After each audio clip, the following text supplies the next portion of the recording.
Hello everyone, welcome to another video. I don't do a lot of political videos, but here's one of them, which is of course reacting to this little campaign rally in South Carolina that Donald Trump uh, decided to make. This is just a short little clip that says what if, that he essentially is stating like what he'll do if he's elected, and I'm going to give my opinion on them. Again, this is just opinion.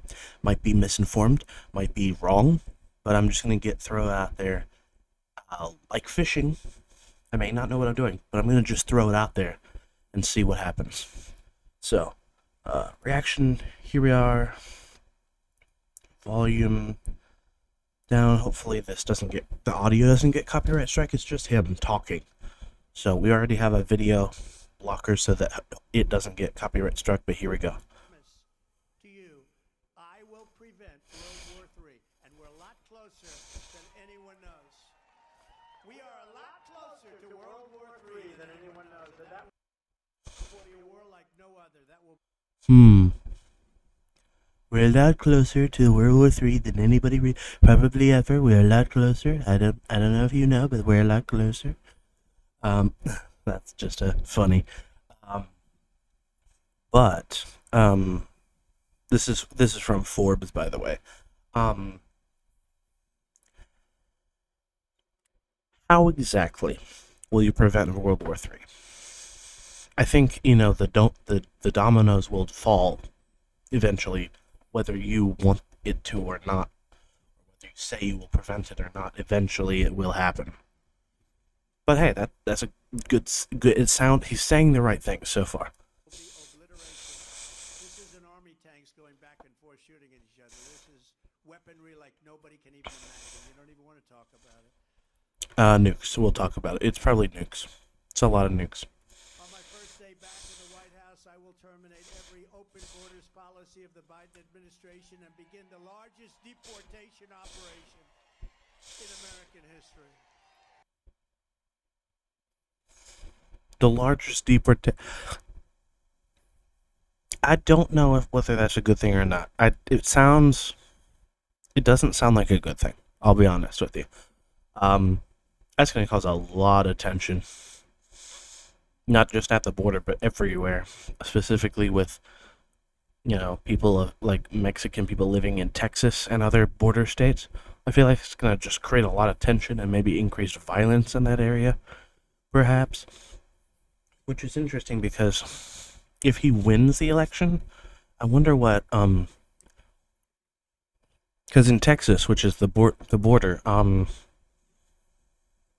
of my favorite gun YouTubers, Brandon Herrera, is running for Congress for District 23 in Texas. So I wonder if Trump gets elected, when Brandon gets elected, being in Texas, I wonder how that's gonna affect his time in office, I suppose. Let's see what else he says. And I will also use Title 42 to end the child trafficking crisis by returning trafficked children to their families in their home countries, and that will be done immediately. Immediately is kind of a wide term, but just so I don't frick up, I'm going to look up what Title 42 is, because I don't remember.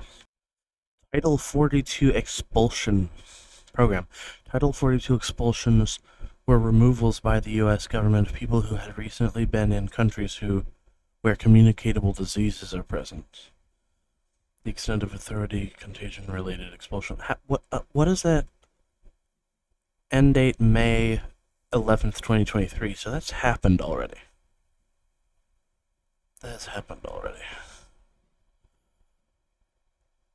Under Title 42, migrants were returned over the border and denied the right to seek asylum. Okay.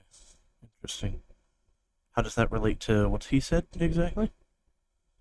About children specifically? This just seems like Title 42 relates to his previous thing, which was the whole open border thing. No idea. They want to go home. They want to go home. Horrible what they've done to children.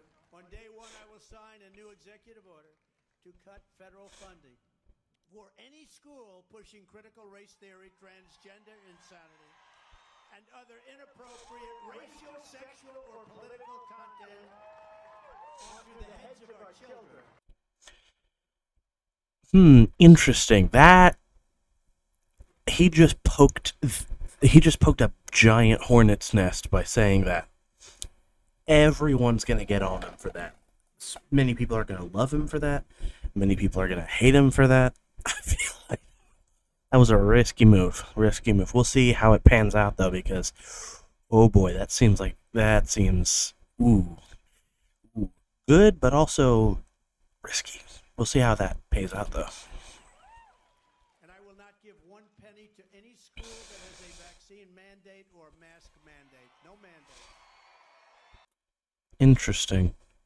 So you're not going to give money to a school that's trying to be safe because it's in a part of the country where COVID-19 has resurged, which it probably will at least once or twice every year. So I feel like mask mandates will return several more times. But hey, we'll see what happens. We'll see what happens. I will immediately close the Federal Department of Education, and we will move everything back to the states where they can individualize education and do it with love for our children. I feel like that's a big one. That's a lot to unpack there. Essentially what he said was he's going to eliminate the federal education and just make it up to the states.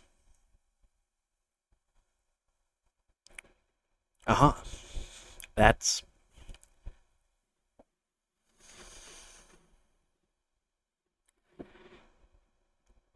interesting. I don't know exactly how to feel about that. I'm out of school, so I wouldn't feel the same about it now than I would back then. But like, ooh, that, first of all, how would you do that? Second of all, why would you do that? Interesting. Well, what else does it say? You know, we spend a fortune in education. We spend more than any other country in the world by far. It's not even close. And we're last. Out of 40, we're 38, 37, sometimes even 40. We're last. So we spend sometimes 3 times. You have Denmark, you have Sweden, you have Norway, you have China. It's at the very top of the list a lot. China. One of his favorite words. You have China? China. You have China. Let's hear him say it again. Sweden, you have Norway, you have China. China. Why is that funny? It's not that funny. China. Okay, we'll just continue moving on. At the very top of the list a lot. And we're like last, and yet we spend 2 and 3 times more money per pupil than they do. We're going to end that. South Carolina will run their own. Do you like that idea, Henry? You'll do a great job.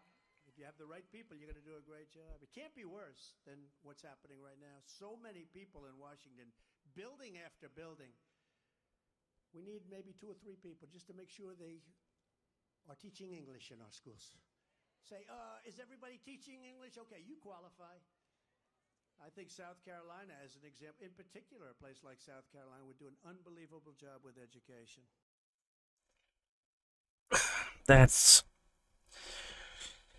Are we teaching English in these schools? Okay, you pass. Are we teaching English? Sorry, I'm not trying to make fun of him. I'm just trying to make fun of him. But, honestly, what? And they do it with love. I will keep men out of women's sports. I've been talking about this for so long. Okay. I feel like whatever your political beliefs are, I think that's a good step, because men are, as much as they, whatever surgeries they have, whatever identifying whatever they want to identify as, fundamentally, chemistry wise, they are superior physically because, push them to their limit and they'll outperform any woman in women's sports because they are male. And that's how that works. Anyway, Sign a law prohibiting child sexual mutilation in all 50 states. Can you imagine? that's kind of already illegal, isn't it? Why do you need to just drive the point further home, I guess? I mean, that's already horrible and illegal everywhere, I think. So, unless he's talking about like the gender changing whatever, and that also makes sense. Can you imagine of that? Can you imagine even saying that?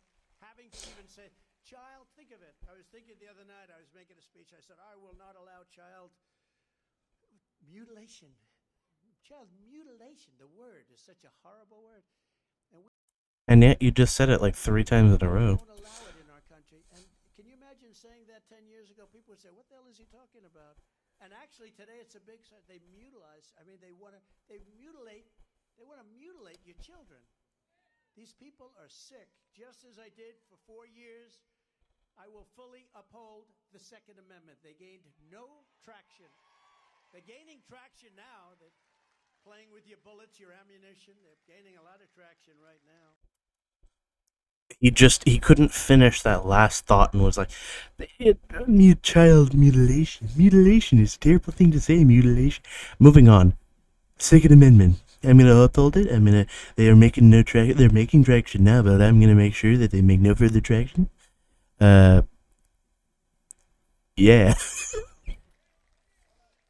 But keeping men, by the way, just to go back, keeping men out of women's sports, it's the craziest thing I've ever seen. And you have to look at some of these records.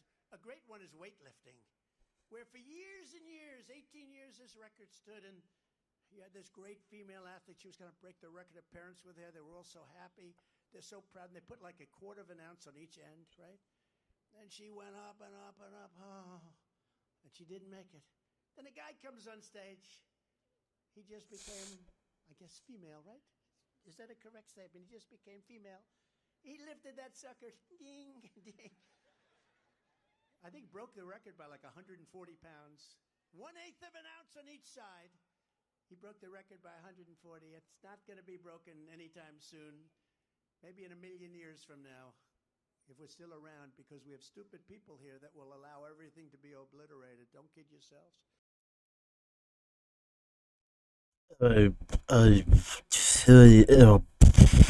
But I kind of followed that, but we're gonna move on. And I will secure our elections, because our elections, if you don't have great, free, fair elections, and you don't have borders, you don't have a country. And right now, we don't have much of a country. We're laughed at all over the world. Our goal will be one-day voting with paper ballots and voter ID. It's very simple. One-day voting, paper ballots, voter ID. One day voting. That seems like, what if you can't get there in time?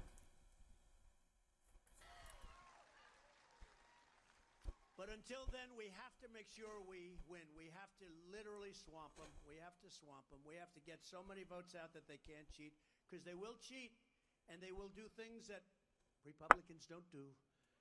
They are very, very bad people in so many different ways. This is what we must do in conclusion to restore our country to greatness. The USA is a mess. Our economy is crashing. Inflation is totally out of control.